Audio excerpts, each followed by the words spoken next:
On s'assoit devant la prière.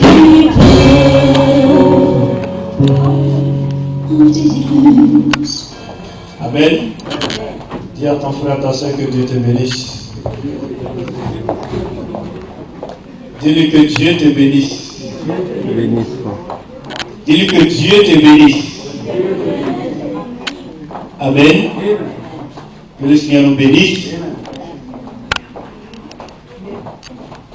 Et comme l'évangéliste venait de le dire, que Dieu bénisse tous ceux qui ont pu gêner et qu'il bénisse tous ceux qui n'ont pas pu gêner.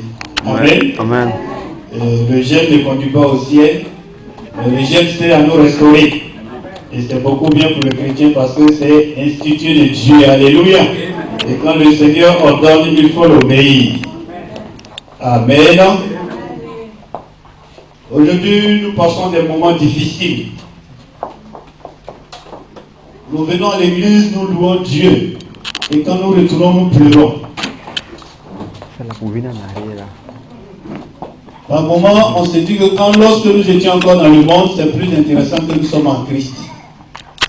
Parce que les choses deviennent encore plus compliquées et plus difficiles. Alléluia. Et on ne voit plus le sens de notre adoration. Nous passons 50 ans, 10 ans, 20 ans à l'église et rien ne change. Alléluia. Nous bénissons le Seigneur, nous bénissons sur le pasteur Faustin qui nous a donné ces 2 semaines, ces 2 dimanches pour comprendre réellement qu'est-ce qui nous amène vraiment dans cette souffrance et quel moment difficile. Gloire à Jésus. Et pourquoi nous allons prendre nos Bibles dans le livre de 2 Rois, chapitre 5. Le seul verset 27.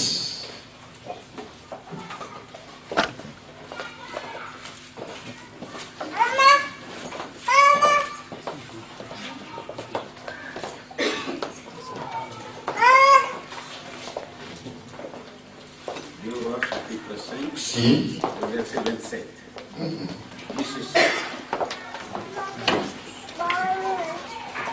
La lettre de Naaman s'attachera à toi et à ta postérité pour 10 jours. Et Géasi sortit de la présence d'Élisée avec une lèvre comme la neige. Amen. Un petit conseil pour commencer. Lorsque nous venons dans la maison du Seigneur, efforçons-nous pour être humbles. Amen. Parce qu'aujourd'hui, je remarque dans les églises que quand les chrétiens rentrent dans la maison du Seigneur, les bonbons, les chewing-gums sont dans la bouche. Imaginez-vous, si vous êtes tous dans la vallée du chewing-gum, les pasteurs aussi sont dans la vallée du chewing-gum, ça devient quoi? Ça devient une boîte de nuit. Amen. Donc efforcez-vous pour être, c'est bien, le goût dans la bouche c'est normal. Mais lorsque nous rentrons dans la maison du Seigneur, nous devons bannir toutes ces choses. Alléluia. Ça va nous apporter encore un plus. Tu vas me dire, mais le chewing-gum fait quoi? Ce n'est pas bien. Amen. Si le pasteur mange chewing-gum de suite, tu vas ouvrir la bouche pour dire, regarde l'évangéliste, il est en train d'éclater chewing-gum derrière le tête. Alléluia. Et que Dieu nous aide. Que Dieu nous aide. Amen. Et donc, 2 Rois chapitre 5, le verset 27, nous allons voir ce livre, ce petit verset qui va nous amener à la profondeur, à l'université de la parole pour comprendre comment est-ce que nous souffrons et pourquoi est-ce que nous souffrons. Et de génération en génération. Alléluia. Le grand thème, c'est l'origine de la malédiction et ses conséquences. Le thème, c'est quoi? L'origine de la malédiction et ses conséquences. Vous savez, nous sommes dans une église où l'Esprit de Dieu même est vivant parce que depuis dimanche qui est passé, l'évangéliste avait déjà touché ce point parce que Dieu voulait qu'on en parle. Amen. Et donc quand un message passe, je vous en supplie, prenez le temps d'écouter. Ne prenez pas le cœur pour dire j'ai déjà entendu. Si Dieu dispose ce message en ce jour précis, c'est parce qu'il a quelque chose à faire soit dans la vie d'un enfant de Dieu. Alléluia. Donc dispose ton temps pour écouter. J'ai l'impression ici, quand on prêche. Je suis en train de prêcher, tu me dis de prêcher. Amen. Dispose-toi pour écouter ce que je t'ai dit. Selon la parole de Dieu. Pour que tu te retrouves. Et s'il y a un changement, ou bien si la parole doit t'apporter un plus, ça apporte. Mais l'autre il prêche, l'autre il prêche. Finalement, l'évangile, c'est même plus qui va prêcher. Amen. Donc, bannissez ces choses-là. Humiliez-vous devant la face du Seigneur. Écoutez le message. N'écoutez pas parce que vous avez l'envie d'écouter. Mais on écoute le message, la parole de Dieu d'abord est une prophétie qui vient d'abord à toi. Amen. Nous ne prêchons pas parce que nous avons l'envie de prêcher. L'évangéliste ne vient pas crier ici parce que ça lui fait un plaisir. La Bible dit qu'il y a une nécessité en lui qui lui pousse à prêcher la parole de Dieu. Et donc toi tu l'écoutes, dispose-toi parce que cette parole vient et elle brise, elle façonne ta vie. Alléluia. Donc, vos histoires de prêche là, que ça s'arrête. Amen. Que Dieu nous bénisse. Alors on dit la lettre de Naaman s'attachera à toi et à ta postérité pourquoi?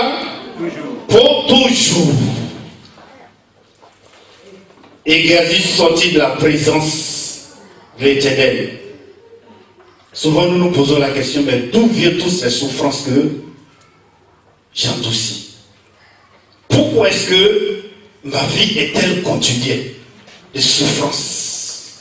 Il faut dire ce soir, je refuse toute sémence de souffrance sur ma vie dans le nom de Jésus. La manière même tu parles là même, ça sent même que tu ne veux même pas me sortir de la souffrance. Je refuse toute sémence de souffrance sur ma vie dans le nom de Jésus-Christ.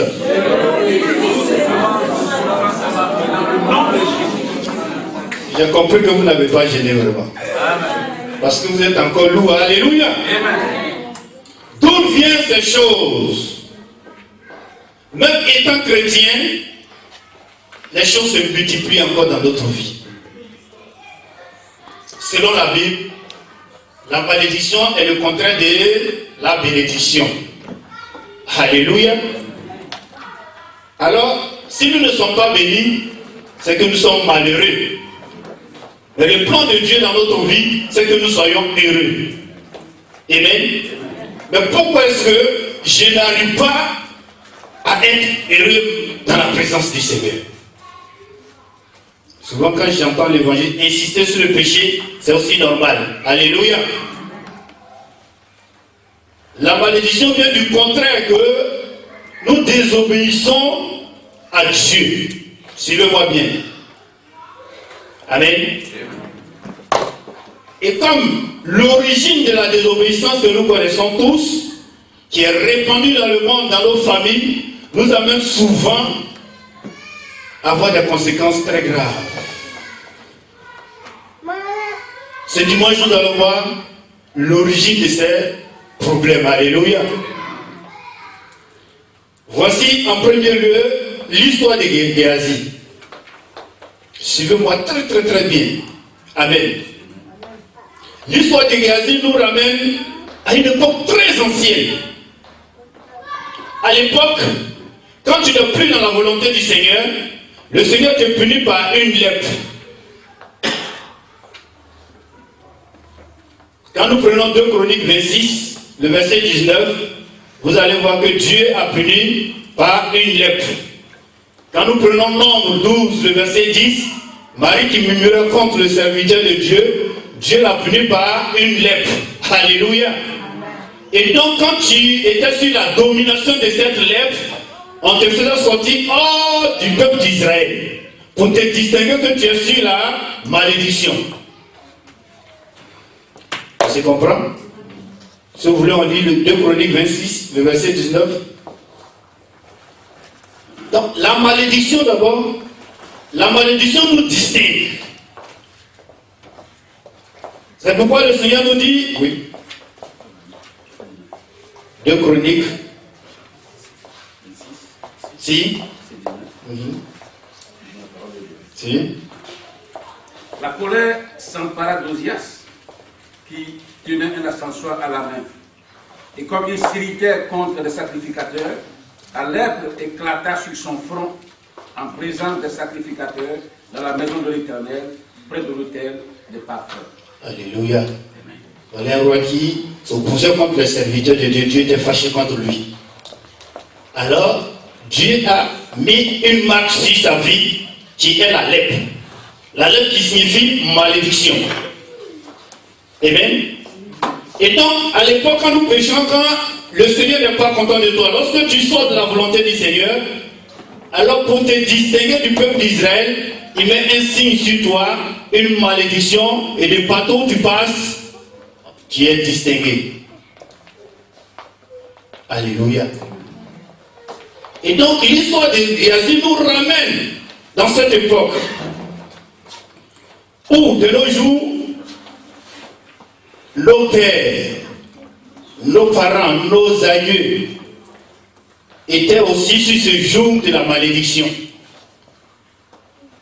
Cherchant peut-être à protéger la famille, cherchant à garder la famille, cherchant à être fort, cherchant à être puissant, ont subi certaines choses qui ont entraîné, qui ont bombé la famille, et aujourd'hui ces conséquences agissent. Alléluia.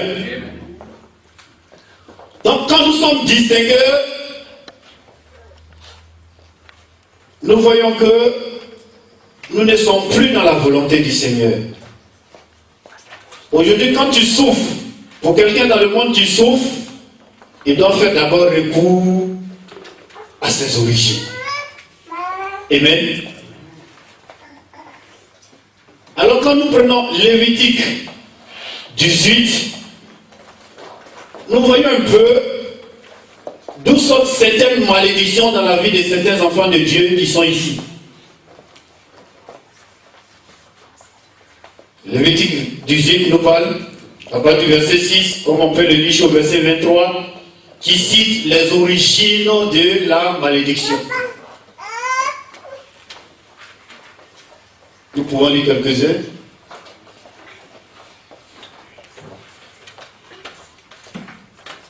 Et au moment où le message passe, je veux que tu te souviennes de ta famille, de tes ancêtres, de ces alliances tissées. Alléluia.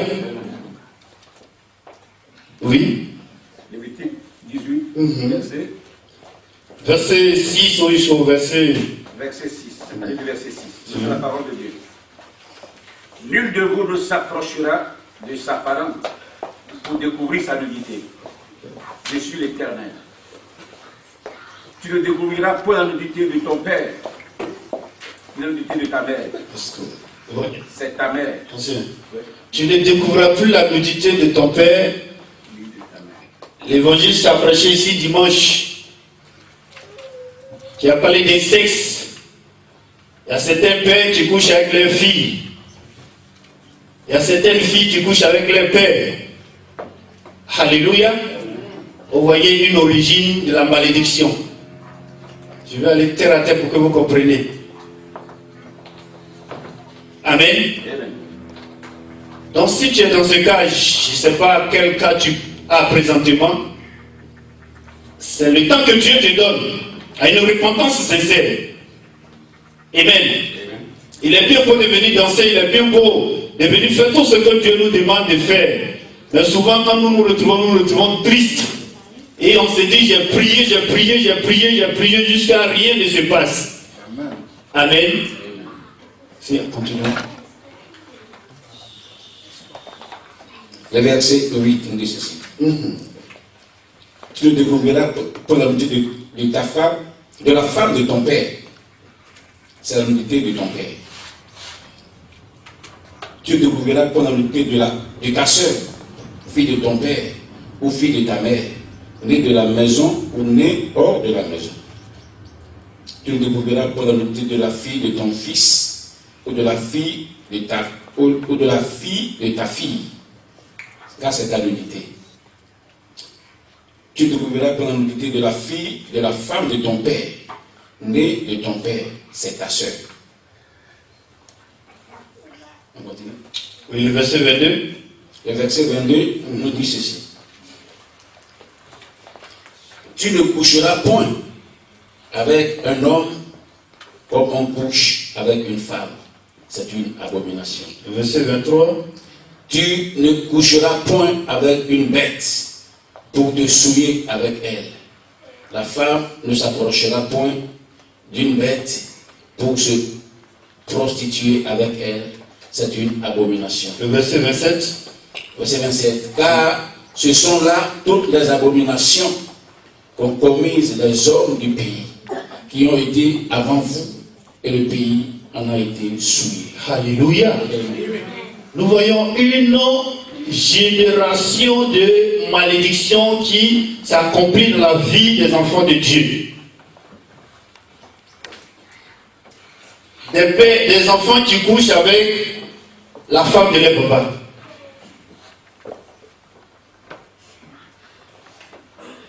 Amen. Jamais vu. D'autres sont venus me confesser cela.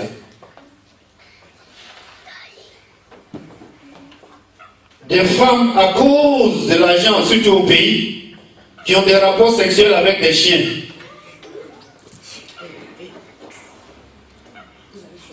Alléluia.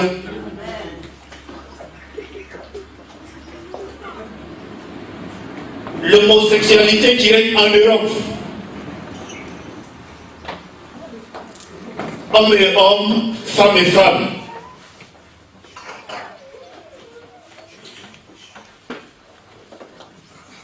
Alléluia. Et ces choses sont dans la vie des enfants de Dieu et nous acceptons le Seigneur.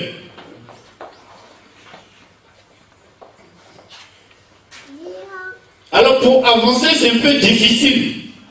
C'est que la Bible nous recommande que lorsque nous sommes en Christ, nous sommes une nouvelle créature. Mais je vais aller vous décortiquer pourquoi est-ce que la malédiction a encore ses effets dans la vie des enfants de Dieu. Et aujourd'hui, le père est né pauvre, l'enfant grandit demeure pauvre. Le père meurt pauvre, l'enfant se suit les traces, il meurt pauvre. Il faut dire je refuse cela dans le nom de Jésus. Exode 20, le verset 23. Exode 20, le verset 3 au verset 5. Je vous montre bibliquement la malédiction, si. Exode 20, à partir du verset 3 au verset 5. Si.